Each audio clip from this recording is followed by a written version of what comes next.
Imagine, just for a second, that you wake up in the middle of the night, Okay. you open your eyes, and you feel completely, perfectly lucid. Like your mind is sharp. There isn't that usual grogginess that you get when waking up from a deep sleep, you We know? have none of that brain fog. Exactly. But as you look around the room, something is fundamentally wrong. You realize you aren't looking from the perspective of your pillow. Oh, wow. Yeah, you are like floating near the ceiling, and Mhm. you look down and you see your own physical body fast asleep, resting in the bed below you.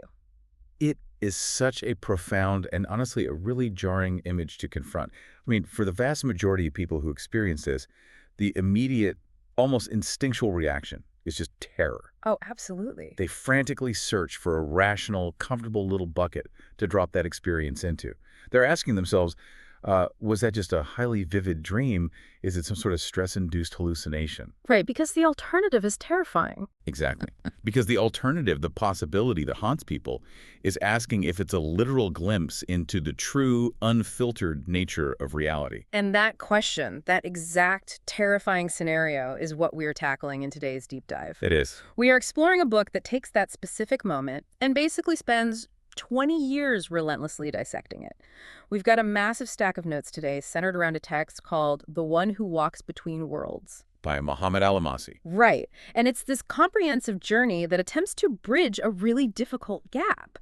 The gap between the sheer terror of experiencing that literal separation from the physical body and the rigorous scientific and philosophical inquiry required to actually figure out what the hell is going on. And the mission of this text is what makes it so compelling, I think. Alamasi isn't approaching you with a plea to blindly believe in ghosts or astral projection or fringe mysticism. Yeah, it's not a spooky campfire story. No, not at all. He's doing something much more grounded. Yep. He is using the out-of-body experience, the OBE, as a highly specific experiential lens A lens for what, exactly? to examine the hard problem of consciousness, Yeah. to probe the absolute limits of modern physics, and really to point toward an untapped, multidimensional potential that the author argues is lying completely dormant within you, the listener, right now. Okay, let's unpack this from the very beginning. Because Alamasi doesn't really ease the reader in. He sets the stage right out of the gate with a quote from Plato. Oh, yes. The Plato quote. He quotes, "The body is a hindrance to the soul in the acquisition of knowledge. Only when the soul is freed from the body can it attain truth in its purest form." It's heavy. It is. I mean, dropping a heavy, ancient philosophical claim like that into a modern investigation that sets a very specific tone for the whole thing. It does, and I think it anchors the entire premise of his research. Right. By starting with Plato, he's signaling that this investigation isn't going to just tinker around the edges of sleep studies or behavioral psychology. Right. It introduces a framework, one that we will see repeated across history and physics later on, where consciousness isn't an accident. It's not just brain chemistry. Exactly. It isn't just a biological byproduct of the brain sweating out thoughts. It suggests that consciousness might be the foundational element of the universe itself. And the physical body is more of a temporary vessel, or, as Plato bluntly puts it, a hindrance. A hindrance, which is a wild concept to wrap your head around if you're used to thinking of yourself as just a brain operating a meat suit. Totally. So before we can even get into what an out-of-body experience means for quantum physics or psychology, I feel like we have to understand what it actually is, mechanically speaking. Right, the anatomy of the experience. Yeah. We need to look at the anatomy of this phenomenon and really dig into why Alamasi decided to dedicate his entire adult life to studying it. Defining our terms is definitely the necessary first step here. The term out-of-body experience wasn't coined by a mystic, actually. Wait, really? I always assumed it was like a New Age term. Nope. It was actually coined by a mathematician and parapsychologist named G.N.M. Tyrrell back in 1943. Oh, wow. 1943. Yeah, he was trying to bring some scientific rigor to the field. He used the term to describe a state where a person perceives their center of consciousness as physically separating from their biological body. Okay. And there is a crucial differentiator here that we have to establish, because it's what separates an OBE from a really intense, fuzzy dream. And that's the lucidity. Right. Exactly. The lucidity. The person maintains complete, uninterrupted lucidity. They retain the ability to think logically, to critically analyze their surroundings, and to consciously recognize in real time that they're existing outside their physical form. I was actually reading through some of the supplemental notes on that, and there's a quote from Charles Tart, he's an American psychologist, that really nails how weird that lucidity is. What did he say? He basically points out that the feeling of your consciousness being clear and logical is the most distinctive feature of the whole thing. People feel so completely awake that they automatically assume what is happening to them simply cannot be happening. Like floating up through their roof. Right, because it breaks the rule book their brain has relied on their entire life. And because it breaks that rule book, the psychological reaction varies wildly depending on how the experience is triggered in the first place. The text categorizes these experiences into three main types, doesn't it? It does, which helps us map out just how varied this phenomenon is across the human population. The first category is the spontaneous OBE. Which sounds like what happens to most people. Yeah. As the name implies, this happens without any warning, intent, or preparation. It very often occurs right at that delicate liminal threshold between sleep and wakefulness, the hypnagogic state. So you're just drifting off and boom. Boom. A person might just suddenly find themselves hovering above their bed, get absolutely startled by the sheer impossibility of it, and then snap violently back into their physical body. Honestly, if you don't have any context for what's happening, that sounds like a waking nightmare. It really does. But then there's the second category, which seems even more intense, and that's forced or involuntary OBEs. Yes.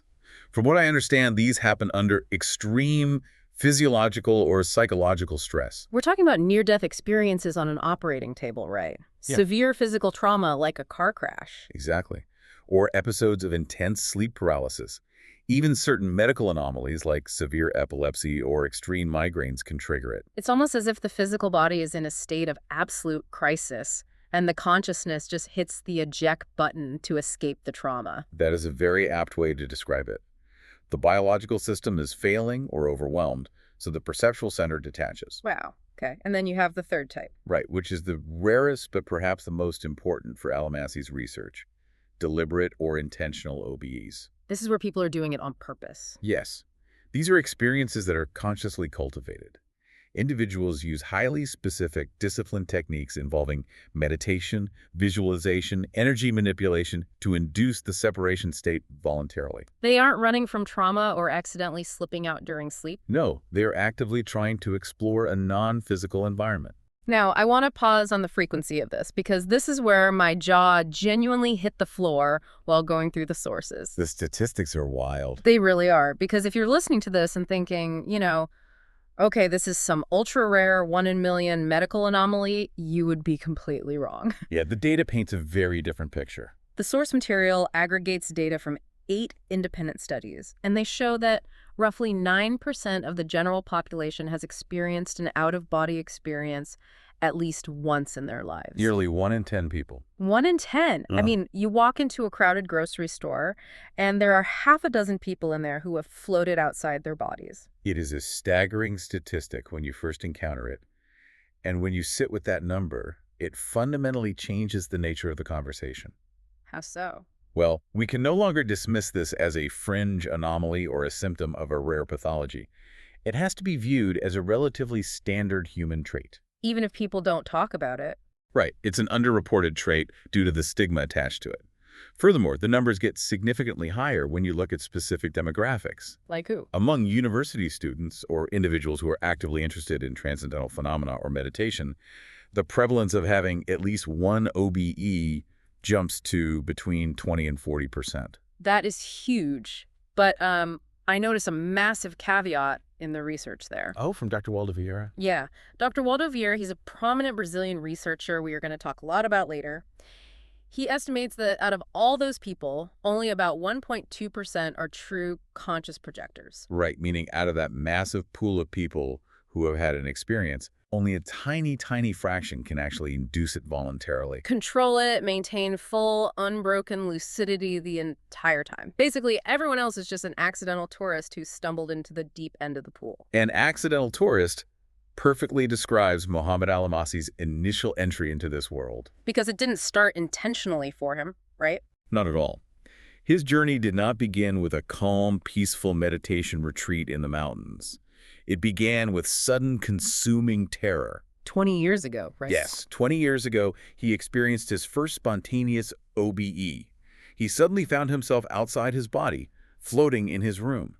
And because he had no framework for it, he was entirely convinced he had just died. Oh man, that is terrifying. To make matters worse, he felt seized by a dark, oppressive presence in that state.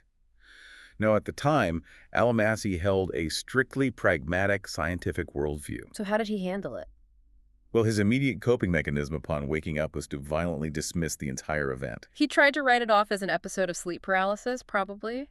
Or maybe a hypervivid hallucination brought on by stress. Exactly. Yeah. Which makes total sense when you think about it. It's like, and I love this analogy. It's like you're playing a first-person shooter video game, and suddenly the game glitches and forces you into a third-person view. Right. But the avatar you're looking at on the screen isn't a digital soldier. It's your actual physical sleeping body. Right. And your immediate assumption wouldn't be, oh, I have transcended reality. Your assumption would be, the software of my brain has just critically malfunctioned. Exactly. But it raises a huge question for me. If nearly 10% of humanity experiences this glitch, why do we still treat it as a medical malfunction rather than like a hidden feature of the human operating system? The short answer is that our dominant materialist culture completely lacks the vocabulary to process it. We just don't have the words. We don't.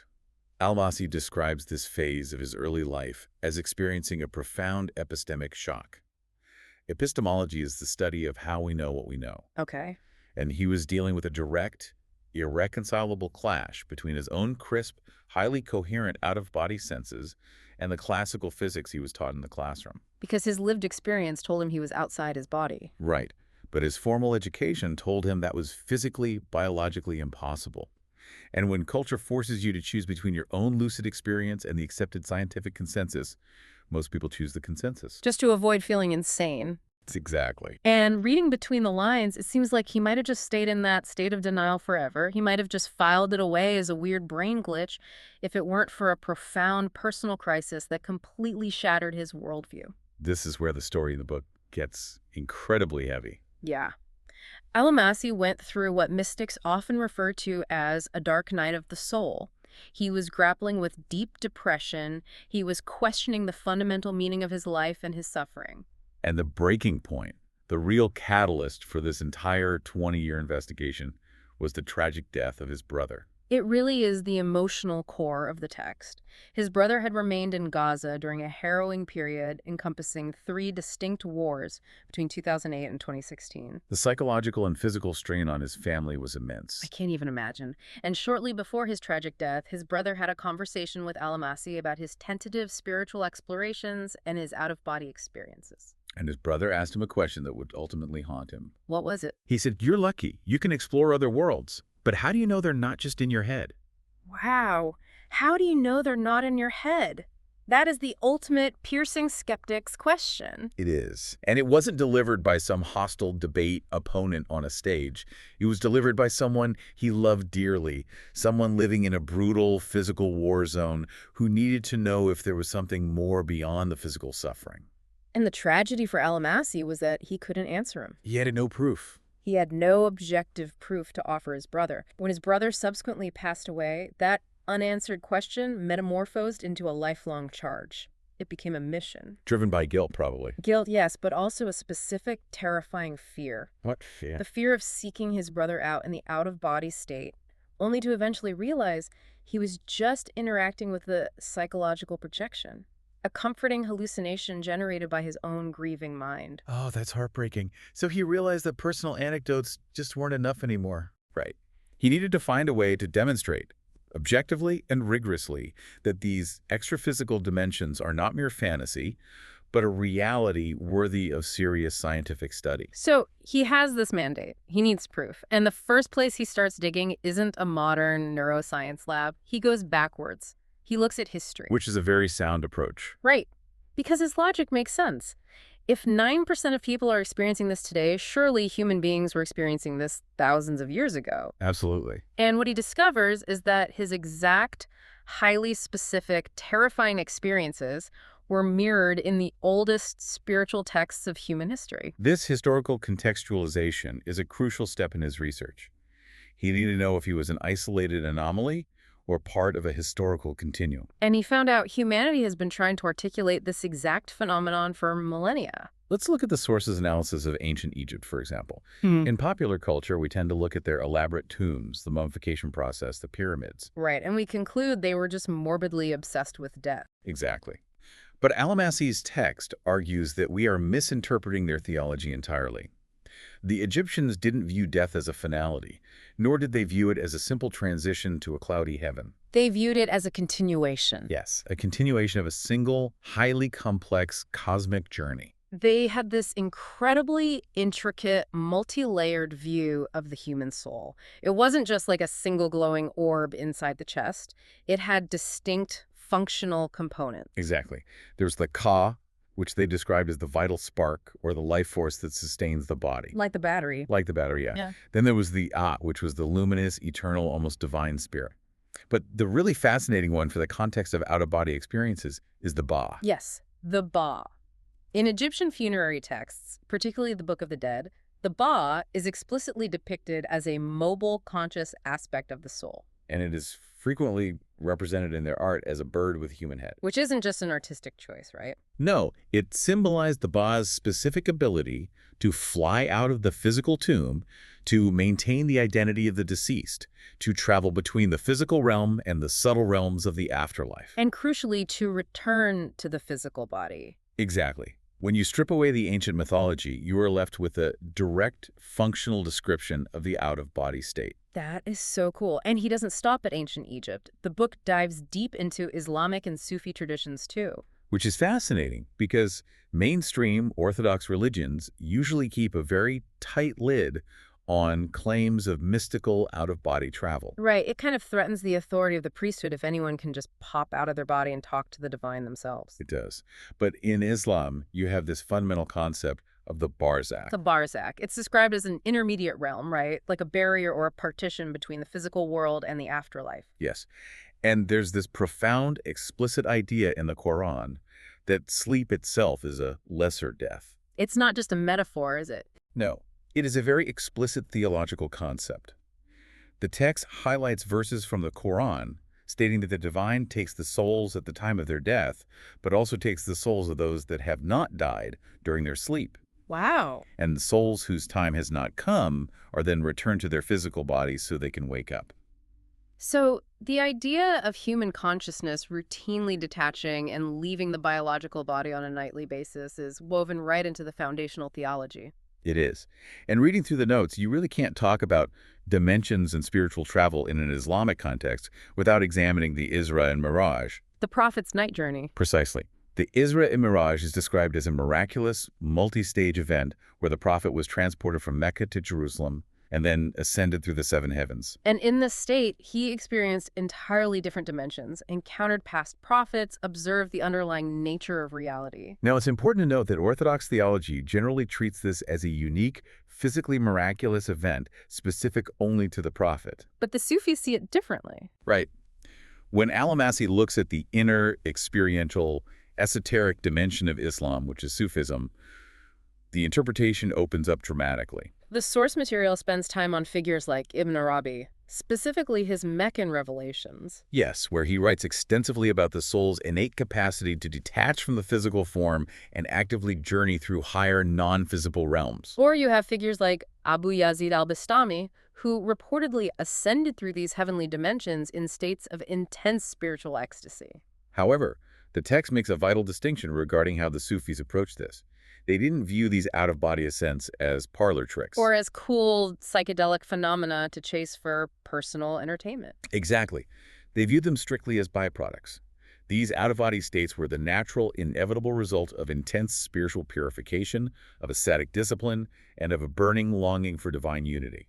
So for the Sufi mystic, the goal was never simply to leave the body. No, the goal was to dissolve into the divine.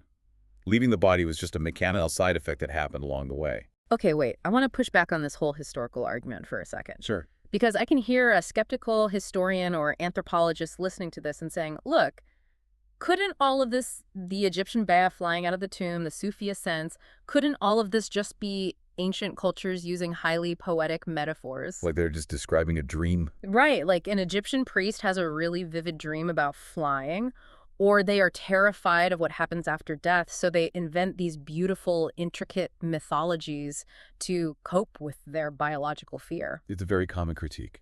How do we know from a modern standpoint that they were talking about literal out-of-body travel and not just symbolic storytelling? That is the standard baseline anthropological critique, and it is a completely fair question. It's the exact question Alamasi had to grapple with. So what's his counter-argument? What he found, and what many modern consciousness researchers point out, is the incredible mechanical specificity of these ancient texts. The details match up. Exactly.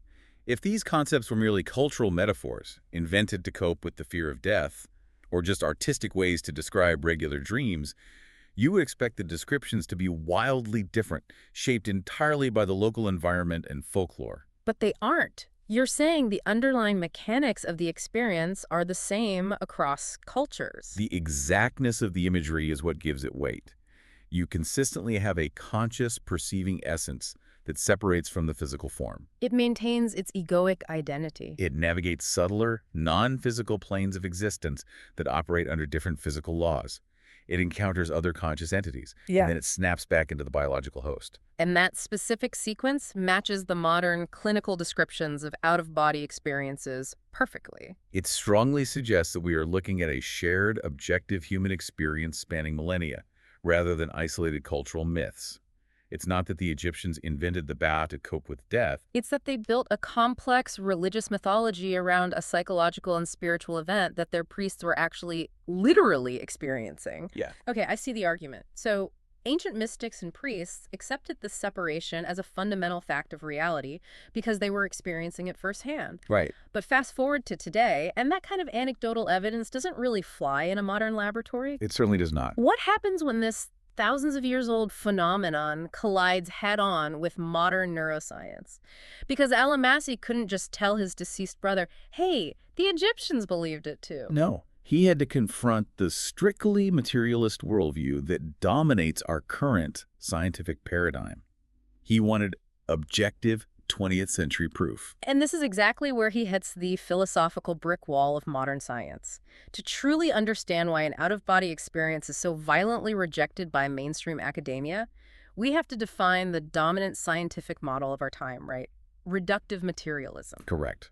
This model dictates that absolutely everything in the universe, including the human mind, consciousness, and emotion, is fundamentally made of physical matter. Therefore, consciousness cannot be a separate thing. It must be nothing more than a byproduct of the biological brain. It is an emergent property of billions of complex neural networks firing together in the dark enclosed space of the skull. The source material uses a really simple analogy to explain this materialist view. It's like a wire creating an electric current. The brain is the physical copper wire, and your consciousness, your thoughts, your memories, your sense of self is the current running through it. If you cut the wire, the current instantly stops. If the brain dies, or if it's placed under anesthesia, consciousness ceases to exist. And under this strict model, an out-of-body experience simply cannot be what it claims to be. It has to be a hallucination. It has to be a perceptual distortion, maybe a temporary misfiring in the temporal lobe due to a lack of oxygen. Precisely. Because if the brain generates consciousness the way a liver generates bile, then consciousness simply cannot exist outside the confines of the skull. But here is where reductive materialism encounters what philosophers of mind call the hard problem of consciousness. Ah, yes. The hard problem. And the text leans heavily on this concept to dismantle the skeptics. The hard problem points out the total fundamental inability of modern neuroscience to explain how physical, dead matter magically generates subjective feeling experience. Right, because neuroscientists can map the brain beautifully. They are incredible at the where. They can put you in an fMRI machine, show you a picture of a loved one, and say, ah, look, when you feel love, this specific cluster of neurons lights up. Or when you see the color red, the visual cortex does this. They can track the blood flow and the electrical spikes. They map the correlation, but they completely fail to map the causation. Exactly. They cannot explain the how or the why. How does the mechanical movement of sodium and potassium ions across a physical cell membrane suddenly translate into the rich, subjective, internal feeling of seeing a vivid sunset or the crushing weight of grief? As the Nobel laureate neurophysiologist John Eccles is quoted in the text saying, nowhere in the laws of physics or in the laws of the derivative sciences, chemistry, and biology is there any reference to consciousness or mind. It's a huge gap. There's another phenomenal quote in the notes from the philosopher Colin McGinn that highlights how absurd the materialist leap of faith really is. What did McGinn say? He says, materialism tries to build the mind from properties that refuse to add up to mentality. It's like, and this is my thought here, it's like trying to build a functional airplane entirely out of poetry. Oh, I like that. You can have the most beautiful words in the world, but the materials are fundamentally the wrong type to generate aerodynamic lift. Dead atoms shouldn't be able to feel things, no matter how complex the arrangement. That is the essence of the explanatory gap. Neuroscience operates on the baseline assumption that the brain creates consciousness, but it has zero mechanical theory to explain how that miracle actually occurs. So it's basically a massive blind spot. Therefore, Alamasi argues, dismissing out-of-body experiences simply because they don't fit, the materialist assumption is logically flawed, because the materialist assumption itself is demonstrably incomplete. It cannot explain the very consciousness it claims to understand. Right. Let me throw an analogy at you to see if I'm tracking this correctly. Saying the physical brain creates consciousness, it's like saying my smartphone creates the internet. Okay, let's hear it. Think about it from the perspective of someone who doesn't understand Wi-Fi. If I drop my phone in a lake and smash the hardware, I can't browse the web anymore. The screen goes dark. Right. A strict materialist neuroscientist looking at that broken phone might say, look, I damaged the hardware and the internet disappeared. Therefore, the phone was generating the internet. Which we know is completely ridiculous. Exactly. The internet is still out there flying through the air in radio waves. The phone was never the creator. It was just the receiver. It was the interface tuning into the signal. I think that is a brilliant analogy, and it perfectly encapsulates what many alternative models of consciousness propose. In consciousness studies, this is often referred to as the receiver theory or the filter theory. Originally popularized by philosophers like Henri Bergson and Aldous Huxley, right? Yes. The brain does not generate consciousness out of nothing. Rather, it receives a primary, fundamental consciousness, filters it down, limits it, and translates it into a format that allows us to interact with the physical 3D world. So if consciousness is the broadcast signal and the physical brain is just the radio receiver, then an out-of-body experience becomes completely mechanically logical. It's just the conscious signal temporarily tuning into a different frequency or stepping away from the receiver for a moment. The consciousness isn't broken, it's just operating independently of the biological filter. Exactly. Yeah. And the text points out a crucial empirical fact that skeptics often ignore. There is zero conclusive scientific evidence proving that spontaneous lucid OBEs are merely physiological malfunctions. But neurosurgeons can stimulate parts of the brain and make people feel like they're floating, right? Sure, they can stimulate certain parts of the brain with electrodes and induce a vague, dizzying sensation of floating. But inducing a localized physical sensation is entirely different from explaining the origin of a highly lucid veridical OBE. Veridical meaning they actually saw real things. Yes, where a person whose brain is completely flatlined under anesthesia can accurately report the conversations of the surgeons or describe tools used in the operating room that were hidden from their physical line of sight. You can't explain that with a brain glitch. You really can't. Okay, so if it's not a broken biological brain, Alamasi has to look at the next logical culprit. What if it's not the brain, but a perfectly functioning, incredibly tricky, deeply complex mind? The psychological approach. Right. What if the psychology of the human being is just that powerful? This line of inquiry leads him straight away from neurology and deep into the realm of depth psychology, specifically the work of Carl Jung. Bringing Jung into the investigation is essential here, because Jung provides a map of the human soul that doesn't blindly reduce everything to mere brain chemistry, but also doesn't rely on untestable religious dogmas. Right, he walks that middle line. Jung posited that the human psyche is not just the waking ego. It is a vast, living continuum. It stretches all the way from primitive, biological, animal instincts at the very bottom, all the way up to the highest, most profound spiritual aspirations at the top. And the really humbling part of Jung's model is how much of the psychic landscape is completely hidden from us. 90%. Jung suggested that roughly 90% of our mental activity is entirely unconscious. The conscious mind, the part of us that is talking, listening, and analyzing this deep dive right now, is basically just a tiny, fragile, wooden boat floating on the surface of a massive, unfathomably deep ocean of the unconscious. And within the depths of that ocean exist what Jung termed the archetypes, Which are universal patterns, right? universal primal patterns of thought, symbol, and emotion that all human beings share across time and culture.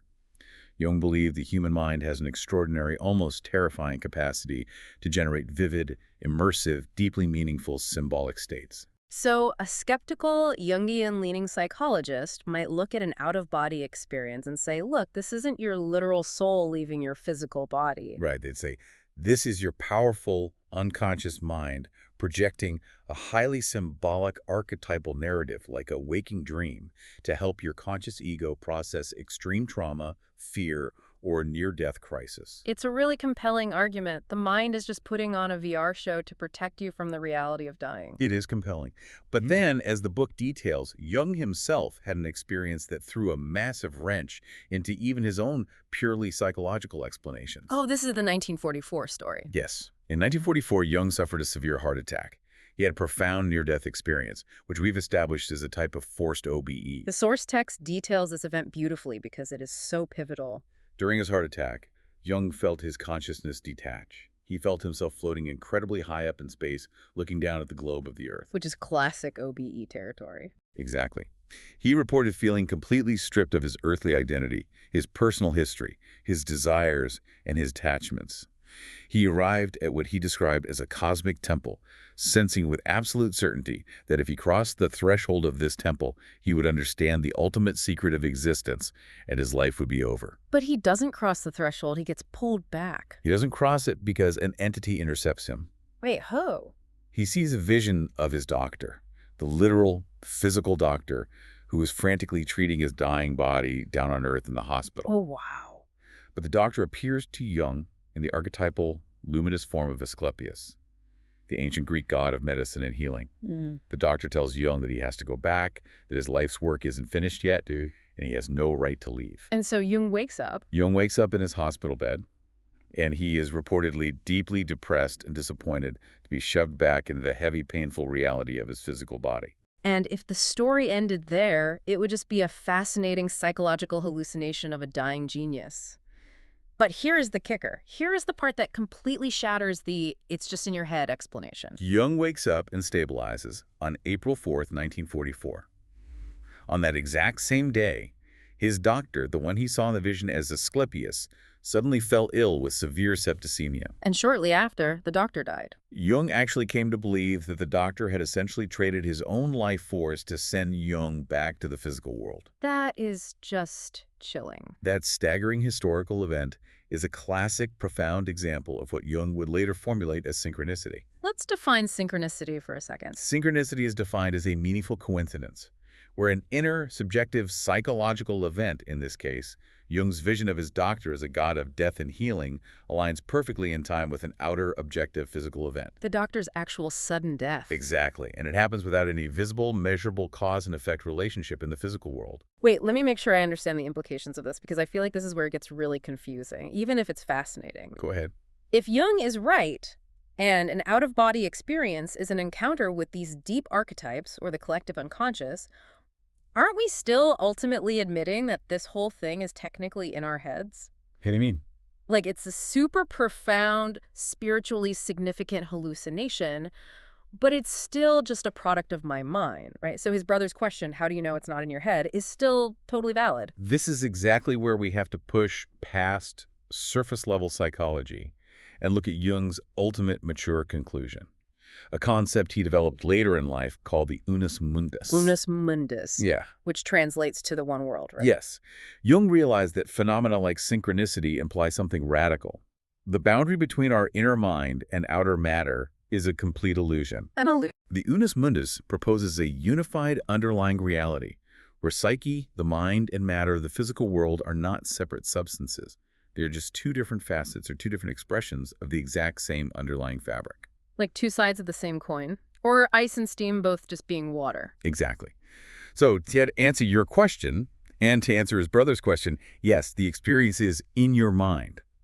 But Jung is saying that your mind and the physical universe are ultimately made of the exact same stuff at the deepest foundational level. So saying it's in your head doesn't mean it's fake. Right. The false dichotomy that haunts us is our assumption that if something is In our head, it means it is not real. If the unus mundus is real, an out-of-body experience might not be a hallucination generated by the mind. It might be the mind literally interfacing with the raw, non-physical informational fabric of reality itself. Precisely. Man, my brain is doing somersaults trying to picture that. Okay.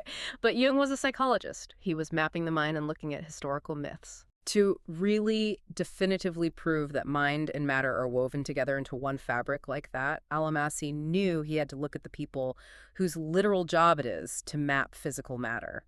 He had to look at the physicists. Because if you want to understand how mind and matter could be unified, you have to look at the very foundation of physical reality. And the reality down at the subatomic level is, frankly, bizarre. It is entirely counterintuitive, and it fundamentally undermines the materialist worldview we discussed earlier. Because classical physics, the physics of Isaac Newton that we all learn in high school, which says the universe is a predictable mechanical clockwork made of solid, independent chunks of matter, that entire paradigm was completely shattered. Shattered by the quantum revolution in the early 20th century. When physicists finally developed the tools to look at the subatomic level, they discovered that matter doesn't act like solid objects. It acts like fields of probabilities. The source notes, quote, Werner Heisenberg, one of the founding fathers of quantum mechanics, and his statement is just wild. What did he say? He said, only the experiment of an observer forces the atom to indicate a position. All the qualities of the atom of modern physics are derived. He is describing the famous observer effect, which is arguably the most paradigm-shifting discovery in modern science. Through experiments like the double-slit experiment, right? Yes. Through experiments like the double slit, physicists found that a quantum particle, like an electron or a photon, doesn't actually exist as a solid point in space when no one is looking. It exists in a state of superposition. A smeared-out wave of multiple mathematical possibilities. It is only the act of observation, the act of a conscious mind measuring it, that causes that wave of potential to collapse into a definite physical reality. So physics literally had to introduce consciousness, the observer, into its mathematical equations just to make sense of the experimental data. Matter literally requires mind to take form. And then, as if that isn't weird enough, there's non-locality. Also known as quantum entanglement? Yes. Even Einstein hated this. He called it spooky action at a distance because it broke his rules. Two particles can become entangled, and if you change the spin of one particle in a lab, the other entangled particle changes its spin instantly. And I mean instantly faster than the speed of light, even if you separate them by billions of light years. It completely violates the classical rule that space is an absolute barrier and that nothing can travel faster than light. It implies that the universe is fundamentally, instantaneously interconnected in a way that physical space and time cannot restrict. So if we synthesize what quantum physics is telling us, matter is not fundamentally solid, physical space is not an absolute barrier, and consciousness somehow plays an integral foundational role in manifesting physical reality. This creates a massive philosophical opening for Alamasi's thesis. How do we make sense of a universe that behaves this way? The text explores two main philosophical models that are currently gaining massive traction in attempting to answer this: panpsychism and analytic idealism.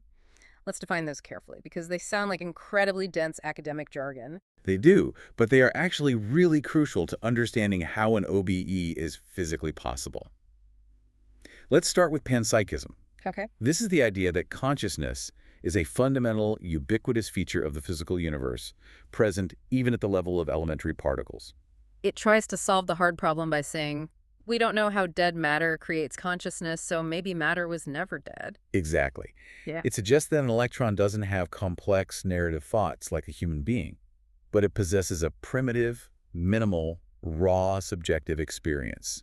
It is a tiny, microscopic spark of consciousness. And the theory goes that when you arrange enough of those conscious sparks in a highly complex, integrated way, like the neural network of a human brain, they combine to generate human-level consciousness. So panpsychism says everything is made of matter, but all matter is at least a little bit conscious. It's a bottom-up approach. But the book doesn't settle there, does it? It leans much harder into the second model, analytic idealism, which is heavily championed today by philosophers like Bernardo Kastrup. And idealism doesn't just tweak materialism. It flips it completely upside down. It is a total paradigm inversion. How so? Analytic idealism proposes that consciousness isn't just a property attached to matter.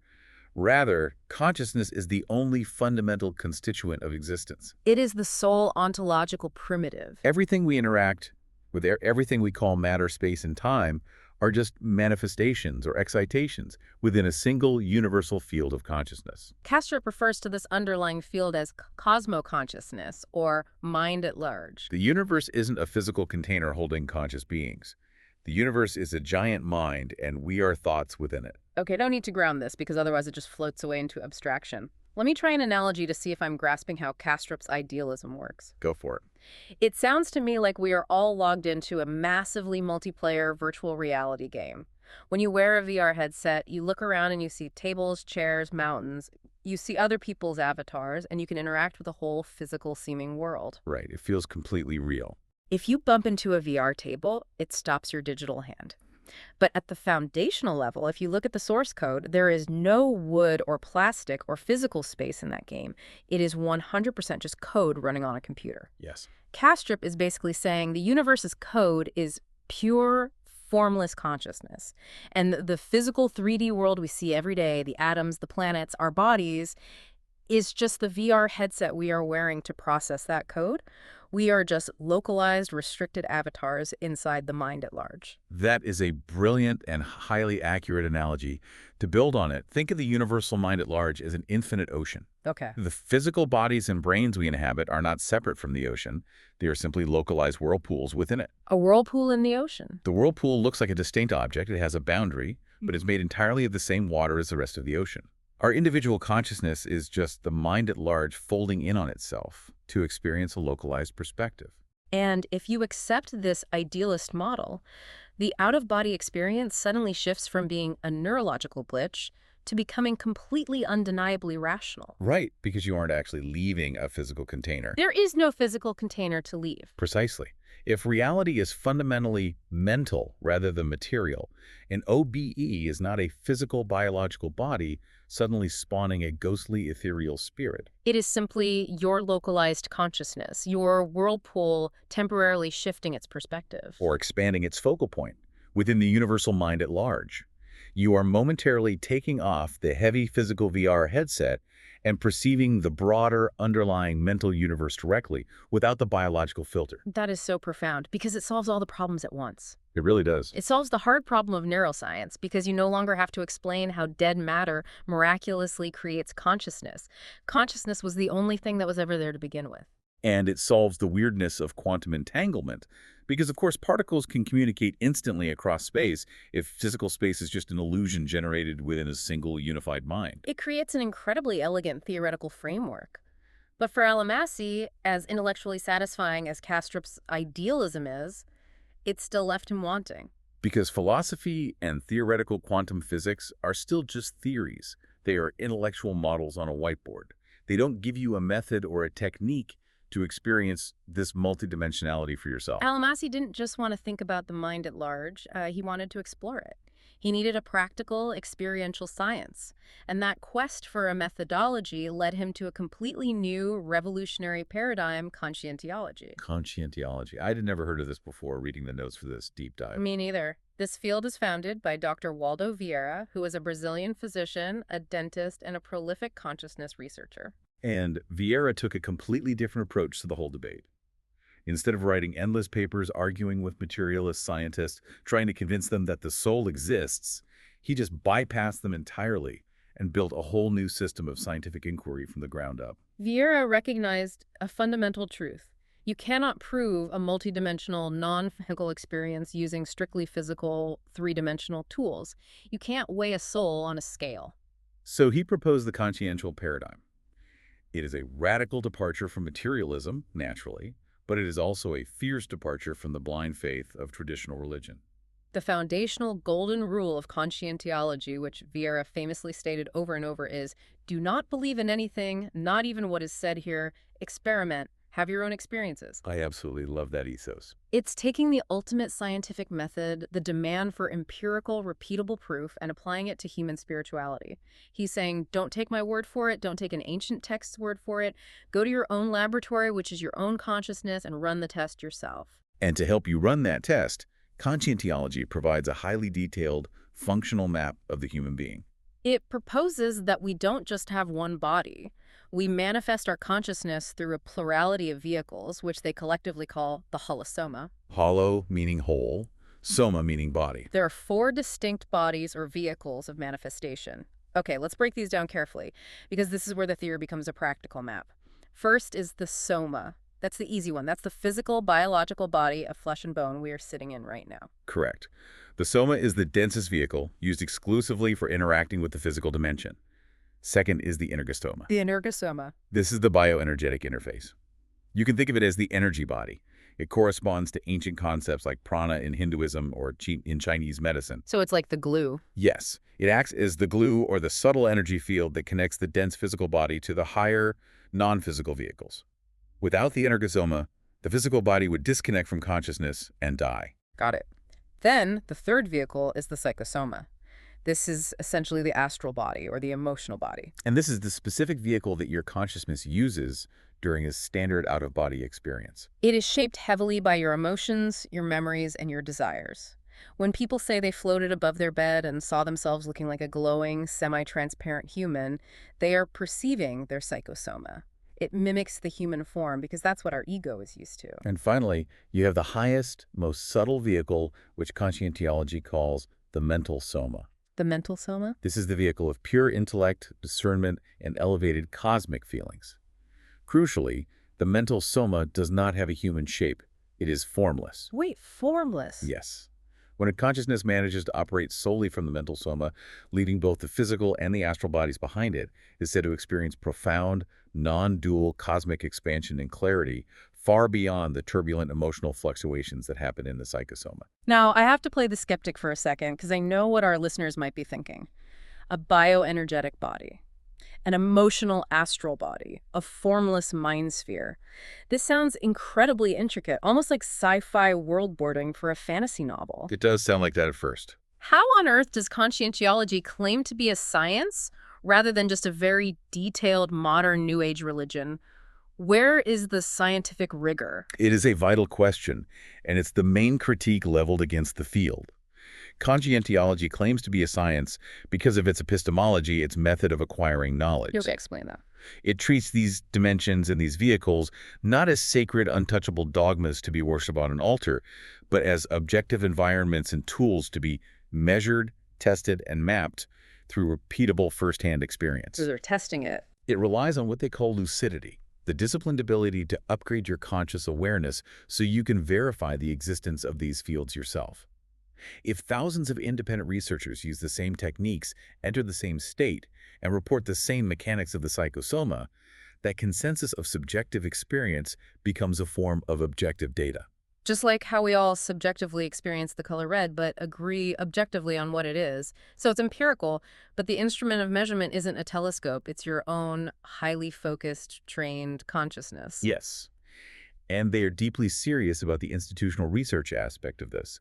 The text mentions the Cognopolis. Which literally translates to the city of knowledge. Yes. Yeah. This is a physical place located in Foz do Iguaçu, Brazil. It isn't an ashram, and it isn't a temple where people pray. It functions as a massive, living social laboratory. It integrates research centers, specialized bioenergetic laboratories, vast libraries, and communities of researchers who live there. They are entirely dedicated to applying these consciential sciences in daily life, documenting their out-of-body findings in peer-reviewed journals. And attempting to build a reliable consensus of the extra-physical dimensions. Which naturally brings us to the ultimate million-dollar question for you, the listener. We've talked about the ancient history, the quantum physics, the philosophy, the Brazilian research centers. But how do you actually do this? How do you walk between worlds? Exactly. Because Al Masih doesn't just leave us with 400 pages of high-level theory. The book provides a literal, step-by-step, practical guide for the brave. It does, and it emphasizes up front that this is a practice requiring immense discipline. It is not a party trick, and it rarely happens on the first intentional try. Where does the process begin? The entire process begins with preparation. You need a quiet, secure environment where you know you won't be physically disturbed. Your biological body needs to be well rested. Because if you try this when you are exhausted, your brain's biological imperative for sleep will just pull you into deep unconsciousness. Exactly.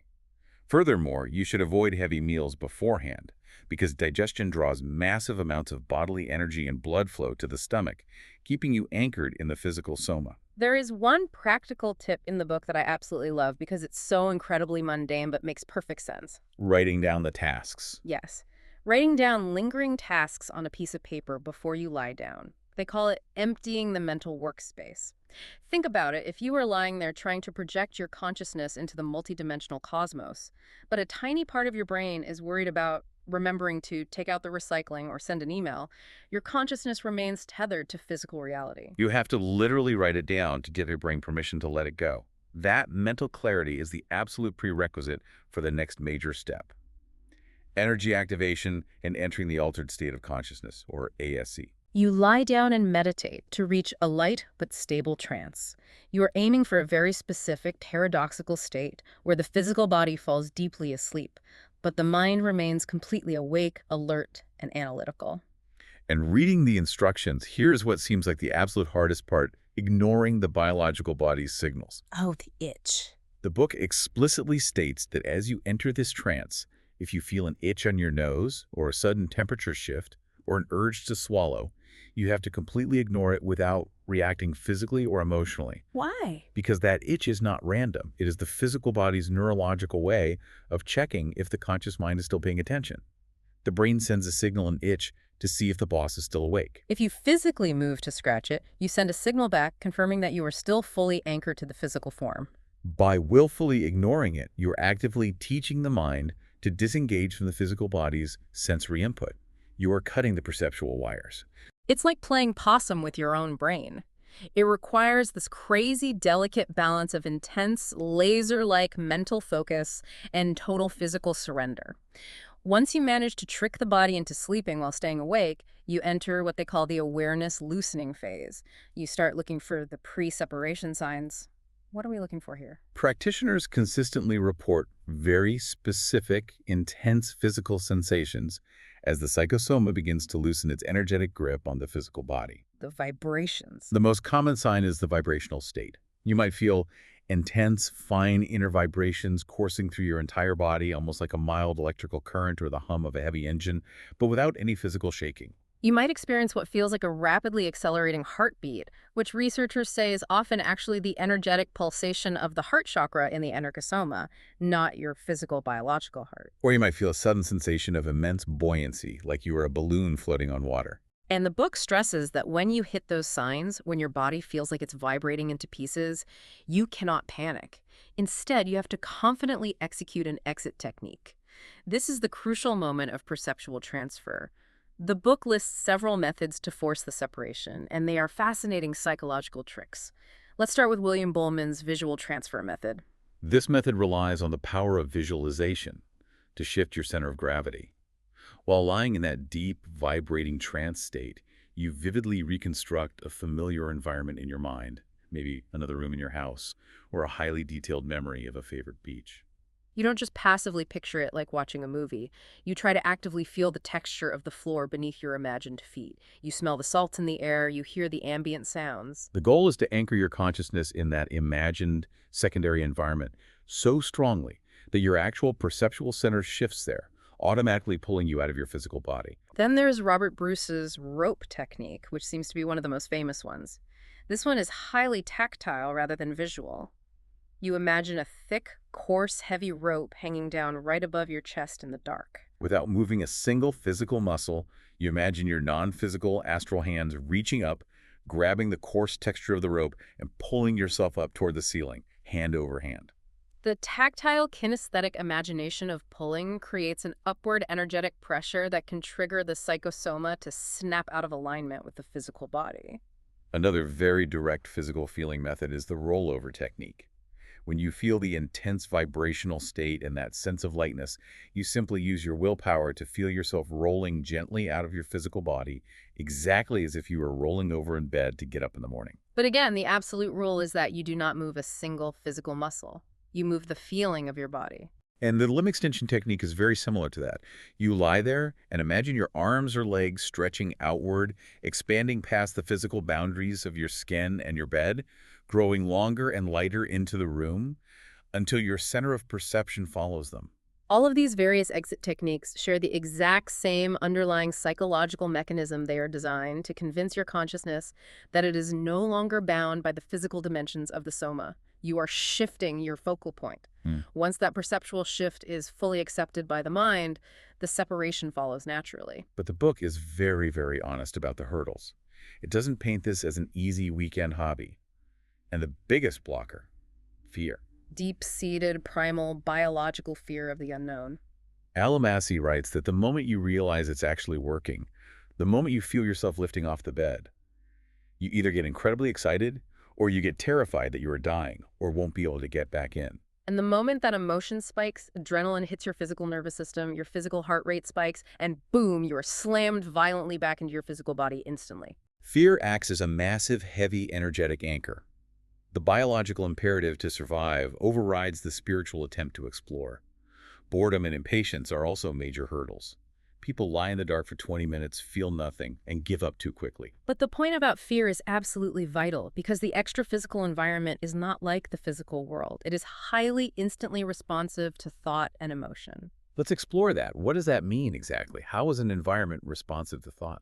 Well, in the dense physical world, if you are furious or terrified, the room you are standing in doesn't change shape. The walls remain solid. But in the extra-physical dimensions, because they are closer to the raw fabric of consciousness itself, remember Kastrup's idealism, your internal subjective state directly and immediately shapes your external environment. If you project out of your body carrying deep anxiety or fear, the malleable extra-physical environment will immediately reflect that fear back at you. You might perceive dark, oppressive entities or terrifying nightmare-like scenarios. But if you manage to project with a calm, lucid, compassionate, and analytical mindset, you will experience environments of profound clarity, light, and elevated learning. It is the ultimate, inescapable test of emotional maturity and self-mastery. You cannot hide your true inner state in the out-of-body environment. That is a staggering thought. The world you walk into is a literal mirror of your own mind. And this brings us full circle back to Muhammad Alamasi's 20-year journey. We started this deep dive with a terrified young man who thought he was dying in his bed, having a glitch in his brain. He was haunted by his brother's tragic death and the brutal, inescapable physical reality of war. And to find answers, he traveled to the ancient painted tombs of Egypt, deciphering the mechanics of the Ba and the Ak. He waded through the dense, frustrating philosophical arguments of modern neuroscience and the stubborn, hard problem of consciousness. He confronted the Jungian archetypes of the deep unconscious and grappled with the mind-bending, non-local reality of quantum mechanics and analytic idealism. And he finally arrived at Conscientiology, a practical, empirical, experiential science of multidimensional exploration. He found the objective proof his brother asked for, not by looking through a physical microscope, but by turning his own consciousness into the laboratory itself. So we must ask, why does all of this matter to you, the listener? Why should you care about this deep dive if you have absolutely no intention of ever trying the rope technique, or meditating into an altered state, or exploring the astral plane? Because of what it implies about who and what you fundamentally are. Understanding the evidence, understanding that you are not just a biological machine, not just a temporary accident of evolution destined to be permanently erased at the moment of biological death, understanding that you are a multidimensional consciousness, it completely strips away the existential dread of materialism. It changes everything about how you orient your life. If consciousness survives the physical body, if we are indeed integral parts of a vast, interconnected mental universe, it instills a deep sense of cosmic responsibility. Your thoughts, your actions, your ethics, the way you treat others, they matter far beyond the brief span of this physical lifespan. It demands profound compassion, both for yourself and for everyone else sharing this physical simulation.